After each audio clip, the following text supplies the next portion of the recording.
تو ان دونوں نے تقریریں کی۔ محیط پیرزادہ نے تقریر کی کہ امریکہ پاکستان سے وہی سلوک کیوں نہیں کرتا جو وہ شمالی کوریا سے کرتا ہے، جو وہ چین روس سے کرتا ہے، جو وہ افغانستان سے کرتا ہے، جو وہ ایران سے کرتا ہے۔ مطلب یہ ہے کہ جن ملکوں کے خلاف امریکہ نے پابندیاں لگائی ہوئی ہیں انسانی حقوق کی وائلیشن کے خلاف اور عدم جمہوریت کی بنیاد پر، جمہوری حقوق کچلے جانے پر، اور ایران میں تو آپ کو علم ہوگا کہ ایک ہی دن خامنائی صاحب کے حکم پر 30,000 سیاسی قیدی ایک ہی دن قتل کر دیے گئے تھے ایران میں۔ تو یہ واقعہ بھی ہوا تھا۔ کیا پاکستان کو ایران کے یا شمالی کوریا کے یا ان ملکوں میں سے کسی بھی ملک کے مقابلے میں رکھا جا سکتا ہے؟ کیا یہ انصاف ہوگا؟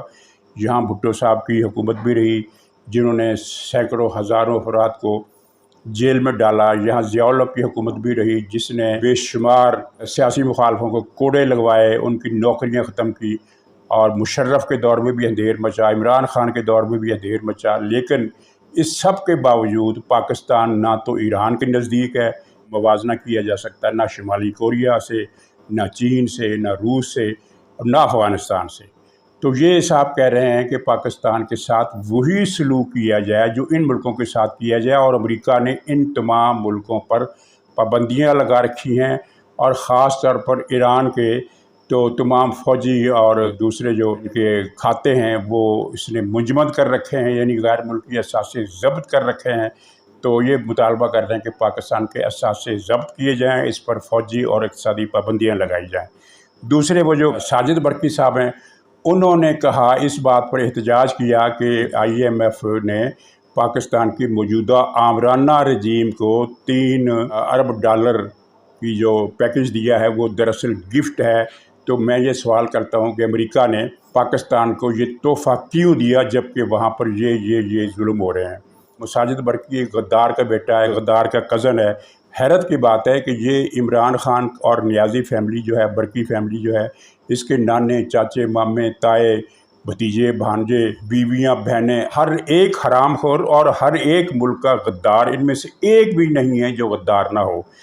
تو یہی مطالبہ بھارت کا ہے کہ پاکستان پر اقتصادی پابندیاں لگائی جائیں، یہ دہشت گردوں کا وہ اسپانسر ہے اور اس کے اثاثے ضبط کیے جائیں، اور یہی مطالبہ عمران خان کر رہا ہے۔ اور اب PTI جو مہم شروع کرنے والی ہے، بلکہ اس نے شروع کر دی ہے، پٹیشنری ایک مہم جو ہے جس میں تمام ارکان کانگریس، سینیٹروں کو خط لکھے جائیں گے کہ پاکستان پر اقتصادی پابندیاں لگائی جائیں اور اس کے اثاثے ضبط کیے جائیں۔ یہ بھارت سے بڑھ کر پاکستان سے دشمنی کرنے والی یہ تحریک ہے۔ سوال یہ پیدا ہوتا ہے کہ پاکستانی ریاست خاموش کیوں ہے عمران خان کے بارے میں، جو ساری قوم منتظر ہے کہ اسے سخت سزا ملے، 9 مئی کے واقعات میں سزا ملے، جو چوریاں ڈکیتیاں اس نے کی ہیں، جو توشہ خانے کا صفایا پھیرا ہے، اور جو دوسرے جو بہت سارے کام ہیں، تو ان پر ایکشن کی تیاری ہم سن رہے ہیں، لیکن ایکشن کس طریقے ہوگا یہ نظر نہیں آتا۔ اور محیط پیرزادہ پاکستانی شہریت رکھتا ہے وہ، اور امریکی شہریت بھی رکھتا ہے، اور وہ جو ساجد برقی ہے اس کے پاس بھی امریکی شہریت ہے، پاکستانی شہریت ہے۔ ایک بہت بڑا سوال ہے کہ کیا کوئی پاکستانی شہری جس کی دوہری شہریت ہو وہ امریکہ میں جا کر پاکستان کو تباہ کرنے کا مطالبہ کرے، پاکستان کو برباد کرنے کا مطالبہ کرے، عملاً ہم کہہ سکتے ہیں کہ پاکستان کو ختم کرنے کا مطالبہ کرے، تو کیا ان کی شہریت، پاکستانی شہریت ختم نہیں کی جا سکتی؟ اصولاً تو یہ قانون ہونا چاہیے جس طرح بھارت کا ہے کہ ڈوئل نیشنلٹی نہیں ہو سکتی، اگر ہو سکتی ہے تو اس کو پھر وہ پاکستان کی جو شہریت ہو وہ معطل رہے گی، جس طرح انڈیا میں ہے کہ وہ ووٹ نہیں ڈال سکتے، وہ جب چاہیں بھارت آ سکتے ہیں، لیکن جب تک وہ امریکہ کے یا کینیڈا کے یا کہیں کسی بھی ملک کے شہری ہیں ووٹ نہیں ڈال سکتے۔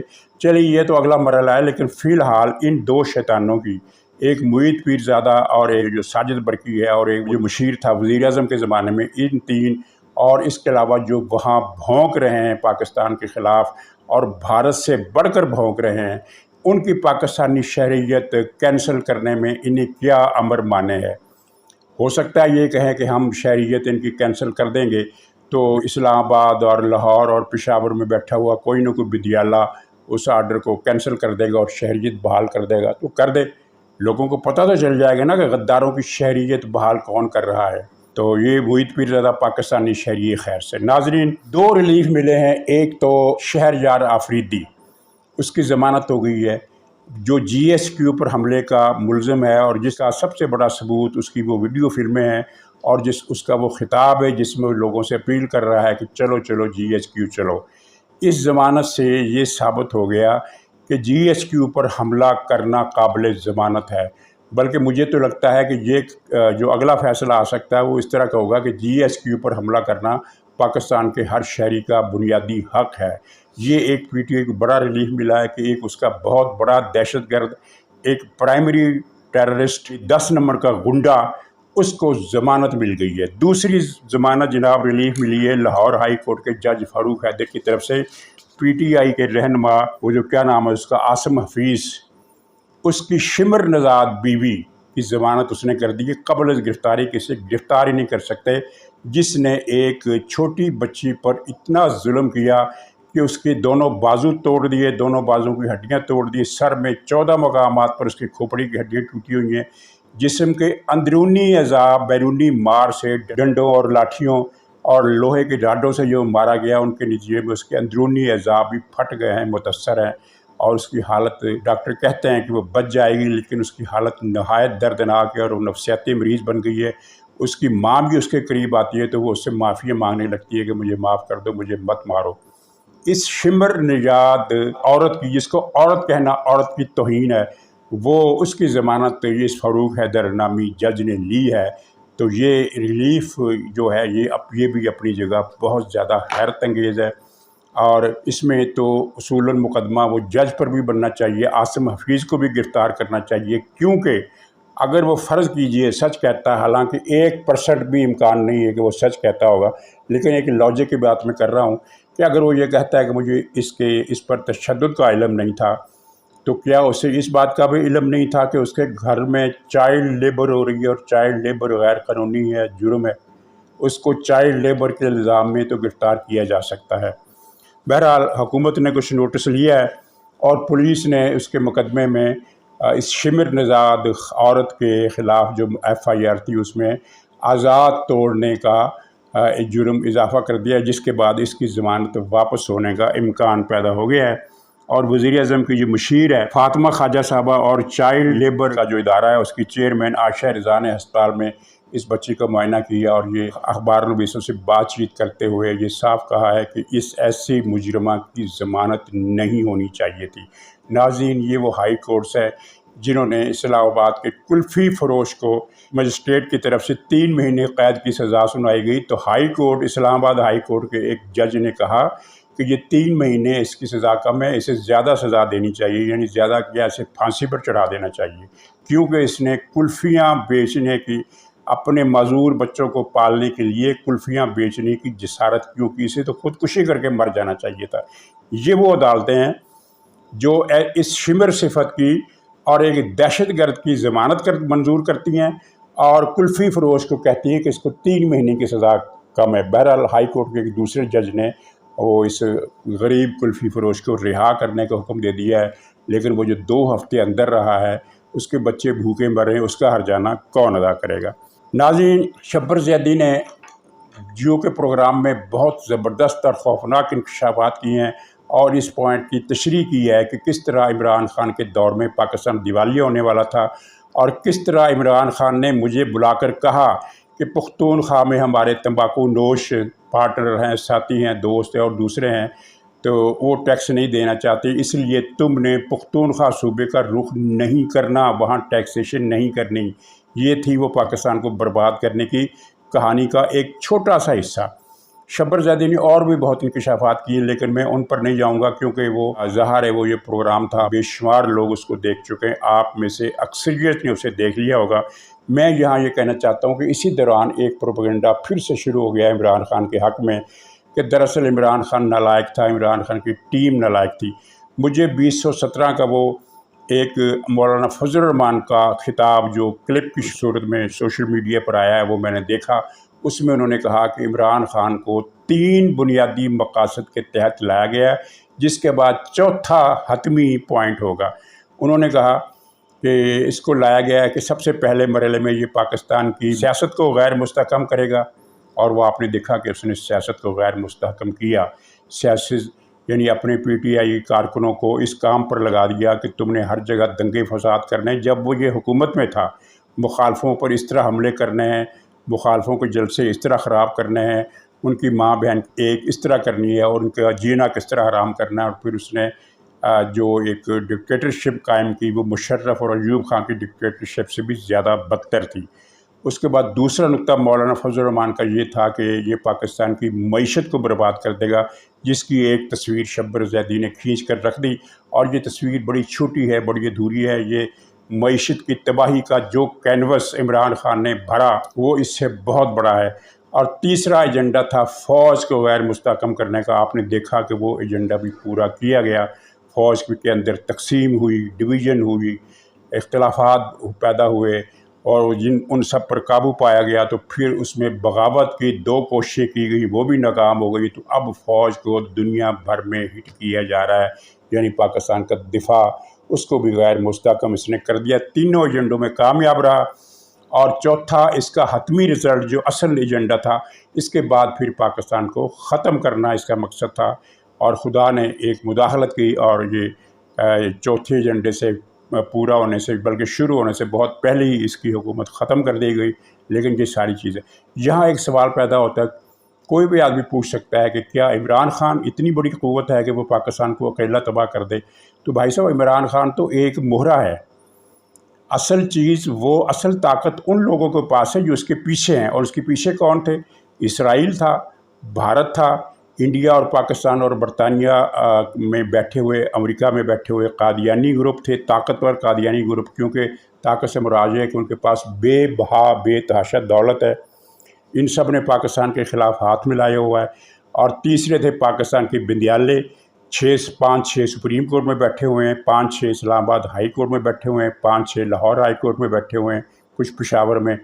تو یہ جو بندیالے تھے، 15-20 بندیالے، جن کے پاس ظاہر آئین کی ایک طاقت ہے کہ وہ کوئی بھی فیصلہ امپوز کر سکتے. ایک سطر لکھی اور پنجاب میں ایک منتخب حکومت ختم کر کے پیجے ڈکیت کو مسلط کر دیا گیا.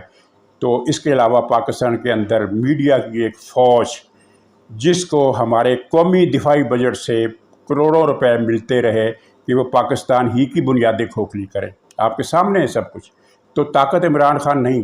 عمران خان ایک اس ساری سازش کا، اس کو آپ شو بوائے کہہ لیں، پوسٹر بوائے کہہ لیں، مہرہ کہہ لیں، آپریٹس کہہ لیں، جو مرضی کہہ لیں، اس کے ذریعے ایک ہجوم اکٹھا کر کے پاکستان کو تباہ کرنے کی سازش کی گئی. ناظرین، پیجا ڈکیت اڈیالہ جیل میں بند ہے، جہاں اسے 5 اسٹار ہوٹل کی سہولتیں حاصل ہیں. کھانا گھر سے آتا ہے، سپرنٹینڈنٹ جیل کے گھر سے سیر کرتا ہے، واک کرتا ہے. ہر قسم کی وہ سہولت جو ایک کلاس کے قیدی کو بھی میسر نہیں ہوتی، اس کو میسر ہے. فوم کے گدے دیے گئے ہیں، بستر دیے گئے ہیں، مالشیے دیے گئے ہیں. 4 ملازم سپرنٹینڈنٹ جیل نے اس کے دروازے پر کھڑے کر رکھے ہیں.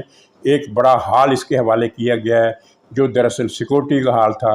تو اس ہال میں یہ عیاشی کر رہا ہے. لیکن اس عیاشی کے باوجود قید کا پریشر اس پر اتنا ہے کہ پرسوں اس نے سپرنٹینڈنٹ جیل اور جیل کے ڈاکٹر کو ماں بہن کی گالیاں دیں اور اس کا بس نہیں چلتا تھا کہ یہ پتھر اور روڑے اٹھا اٹھا کر ان دونوں کو مارتا. آدھا گھنٹہ اس نے وہاں غل غپارہ مچایا اور ہنگامہ برپا کیے رکھا. اور سارے قیدی سہم کر دیکھتے رہے کہ پتہ نہیں اب کیا ہوگا، کہیں کسی کا سر ہی نہ پھوٹ جائے. یہ نوبت آ گئی تھی. تو یہ پیجے ڈکیت کے ذہنی طور پر پاگل ہونے کی نشانی، اور پاگل ویسے اس کو بیٹے کا بھی صدمہ ہے. تو اس نے ساری عمر ڈکیتیاں کی ہیں، ساری عمر جرائم کی ہیں. یہ ایک کیا کہنا چاہیے، کرونک قسم کا کرمنل ہے، کرونک کرمنل. تو اب 80 سال کی عمر اس کی ہونے کی آ گئی ہے. تو اللہ تعالیٰ نے اس کو اس کے ماضی کی تمام جرائم میں اپنی پکڑ میں لے لیا، اور اب یہ ذلیل و رسوا ہو رہا ہے. اور اسی ذلت اور رسوائی کی وجوہات کئی اس نے خود بھی پیدا کی. مثلاً اپنی پوتی اور نواسی کی عمر کی ایک لڑکی سے اس نے شادی کر لی. اس کے بعد سے اس کا زوال شروع ہوا. مطلب کہنے کا یہ ہے کہ وہ اس لڑکی سے شادی کرنا دراصل اس کے زوال کا باعث نہیں بنا، بلکہ ایک سٹارٹر بنا. ورنہ اس کے زوال اور اس کی تباہی اور اس کی ذلت اور اس کی رسوائی کہ جو بنیادی وجہ ہے وہ تو اس کی وہ عمر بھر کی لوٹ مار ہے، عمر بھر کے ڈکیتیاں ہیں، عمر بھر کے مظالم ہیں جو اس نے اپنے مخالفوں پر گجرات اور منڈی بہودین میں کیے، اور بے شمار دوسرے جرائم ہیں۔ تو یہ لڑکی کی شادی جو تھی وہ ایک بہانہ بنی، اور پیچھے ہی میں جانا دوسرا بہانہ بنا۔ اس کا اپنا سگا بیٹا اس کو چھوڑ گیا ہے، اس سے زیادہ ذلت اور رسوائی کیا ہوگی؟ اب جیل میں یہ دنگے فساد کر رہا ہے تو کیا خیال ہے کہ اس کی عزت میں اضافہ ہوگا؟ ناظرین، یہ اب تک یہ جو تبصرے میری نظر میں تبصرے کے قابل سمجھی جانے والی خبریں تھیں وہ یہ تھی، وہ میں نے عرض کر دی۔ خبریں تو روزانہ 50 کے حساب سے آتی ہیں، لیکن ظاہر ہے تبصرہ کرنے کے لیے 20 منٹ کے پروگرام میں تبصرہ کرنے کے لیے 4-5 خبروں ہی کا انتخاب کیا جا سکتا ہے۔ تو اجازت دیجیے، انشاءاللہ اگلے ولاگ میں پھر ملاقات ہوگی۔ تب تک کے لیے خدا حافظ۔